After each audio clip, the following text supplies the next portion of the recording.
Harish Shankar remake చేస్తున్నాడంటే ఎంతలా మార్పులు చేర్పులు చేసి ఉంటాడో చెప్పాల్సిన పని లేదు. ఓ రీమేక్ హరీష్ శంకర్ చేతిలో పడిందంటే దాని స్వరూపమే మారిపోతుంది. ఇక తనకు ఎంతో ఇష్టమైన రవితేజతో హరీష్ శంకర్ రీమేక్ చేస్తున్నాడంటే ఇంకెన్ని జాగ్రత్తలు తీసుకొని ఉంటాడో చెప్పాల్సిన పని లేదు. అజయ్ దేవగన్కి రవితేజకు ఎంత వ్యత్యాసం ఉంటుందో రైట్కి మిస్టర్ బచ్చన్కి అంత తేడా ఉంటుందని చెప్పాడు హరీష్ శంకర్. మరి ఈ మూవీ ఎలా ఉంది, ఫ్యాన్స్కి ఆడియన్స్కి ఏ మేరకు ఎక్కుతుందో చూద్దాం. ఇక కథలోకి వస్తే మిస్టర్ బచ్చన్గా రవితేజ నిజాయితీ గల ప్రభుత్వాధికారి. ఇన్కమ్ ట్యాక్స్ ఆఫీసర్గా మిస్టర్ బచ్చన్ ఎన్నో రైడ్లు చేసి ఎన్నో వందల కోట్ల నల్లధనాన్ని వెలికితీస్తాడు. అలాంటి మిస్టర్ బచ్చన్ను ఓ రైడ్ వల్ల విధుల నుంచి తొలగిస్తారు. ఆ తర్వాత మిస్టర్ బచ్చన్ తన సొంతూరికి వెళ్ళి ఆర్కెస్ట్రాను రన్ చేస్తూ ఉంటాడు. ఊర్లో జిక్కీగా భాగ్యశ్రీని తొలిచూపులోనే ప్రేమలో పడతాడు. మరోవైపు ముత్యం జగ్గయ్యగా జగపతి బాబు అరాచకాలు మితిమీరిపోతూ ఉంటాయి. తన మీదకు వచ్చే ప్రభుత్వాధికారుల్ని ఎదురు తిరిగిన వారిని హతమారుస్తూ ఉంటాడు. అలాంటి ముత్యం జగ్గయ్య మీదకు మిస్టర్ బచ్చన్ లాంటి వాడిని ఐటీ రైడ్స్కు పంపిస్తారు. ముత్యం జగ్గయ్యను మిస్టర్ బచ్చన్ ఎలా ఎదుర్కొంటాడు?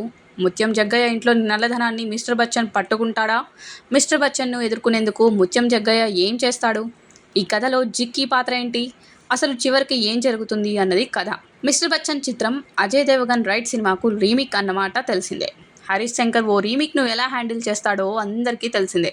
ఒరిజినల్ సినిమాలోని సారాన్ని మాత్రమే తీసుకొని తెలుగు ప్రేక్షకులకు ఏం కావాలో అది యాడ్ చేస్తూ ఉంటాడు. మాస్ మసాలా అంశాలను జోడించి హీరోయిన్ ట్రాక్ను మాస్ ఆడియన్స్కు నచ్చేలా డిజైన్ చేస్తాడు. ఓ 4 ఫైట్లు, 5 మంచి సాంగ్స్, ఓ 10 పంచి డైలాగ్స్ రాసుకుంటాడు. రైట్ సినిమాను చూడకుండా ఉంటే మిస్టర్ బచ్చన్ చూసి ఉంటే ఓ మోస్తరుగా నచ్చేస్తుంది. ఒకవేళ రైట్ సినిమాను చూసి ఉంటే మిస్టర్ బచ్చన్ పొరపాటున కూడా చూడకూడదేమో. రైట్ సీరియస్గా సాగితే మిస్టర్ బచ్చన్ సిల్లీగా సాగుతుంది.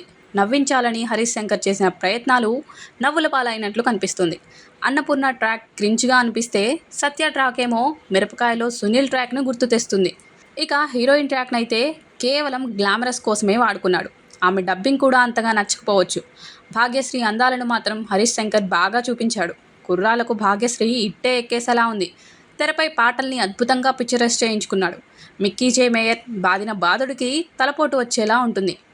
సింగిల్ స్క్రీన్లో పాటలకు ఆడియన్స్ ఊగిపోయేలానే ఉన్నాయి.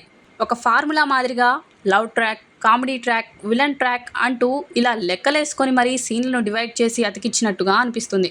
అయితే ఏ ట్రాక్ కూడా అంతగా కనెక్ట్ కాకపోవచ్చు. గబ్బర్ సింగ్లో హరీష్ శంకర్ చేసిన మ్యాజిక్ ఇక్కడ కనిపించదు. అది అవుట్డేటెడ్ రీమేక్ స్క్రీన్ ప్లేలా అనిపిస్తుంది. ఇక ఇలాంటి చిత్రాలకు బీసీ సెంటర్లే కీలకం. లాజిక్లు ఎవరికి కావాలి? సిల్లీ సీన్స్ ఉంటే ఏంటి?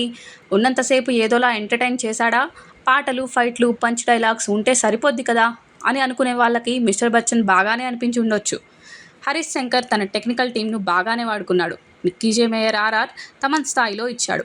విజువల్స్ అద్భుతంగా ఉంటాయి. కానీ అది ఏ పీరియాడిక్ అని, ఏ టైం పీరియడ్ అని, ఆ కాస్ట్యూమ్స్ ఏంటి అని మాత్రం అడిగితే కష్టమే. అన్నీ కల్పితమే అని ముందే చెప్పాడు.